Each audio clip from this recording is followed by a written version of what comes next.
Now, Rishi Sunak's government continued to be absolutely chaotic on almost every issue.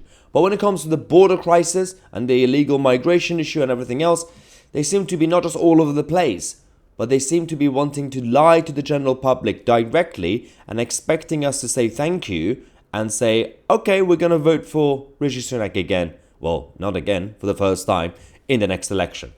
This is about the backlog of the asylum cases and all the migrants who come into the country. There's so many of them that the backlog is getting bigger and bigger. So the good news is that the backlog's coming down.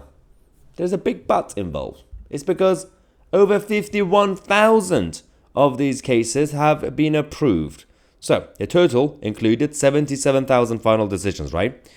Of the 77,000, 51,469 asylum claims have been granted.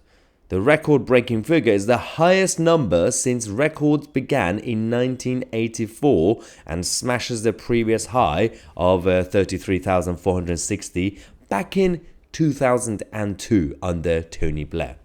This government and this Prime Minister is making Tony Blair's government seem more conservative and more pro-border. It's that bad. So, firstly, most of the cases are just being approved and ticked, saying, okay, just come in, it's fine. And that way we could go to the election and say, hey, the backlog's gone. This was the same thing that Keir Starmer wanted to do anyway. So what is the difference between Rishi Sunak and Keir Starmer? That's another question. Anyway, Rishi proudly said, I said that this government would clear the backlog of asylum decisions by the end of 2023. That's exactly what we've done. Over 112,000 cases are now cleared with a lower grant rate than last year, a key part of our plan to stop the boats. Ooh, they try to spin, but they are using the current Twitter, or X as we call it now, that has community notes.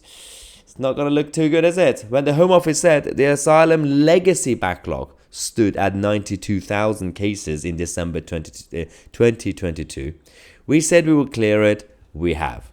So when you read this, it makes it seem, oh wow, so the asylum legacy backlog from all those years ago, that was 92,000 and it's all gone. Well done, Home Office. Then you read the community notes.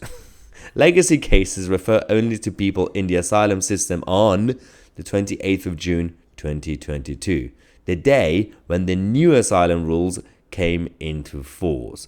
All of those cases have been reviewed, but not all have been resolved, with 4,500 reclassified as complex. I mean, how many times do we have to catch them out lying to the public? And they still expect us to be grateful. It's complete. I mean, the sad reality is, when it comes to the main two parties, there's still a lot of people thinking, well, we're really angry at the Tories, but can we trust Starmer? If you only literally had two options. At this point, some people are starting to think, can Starmer do any worse than this? It's probably not even possible. So, is this how we're going to accidentally end up with a Labour government? Probably. Let me know what you think. I'm Tousi, and we are the media.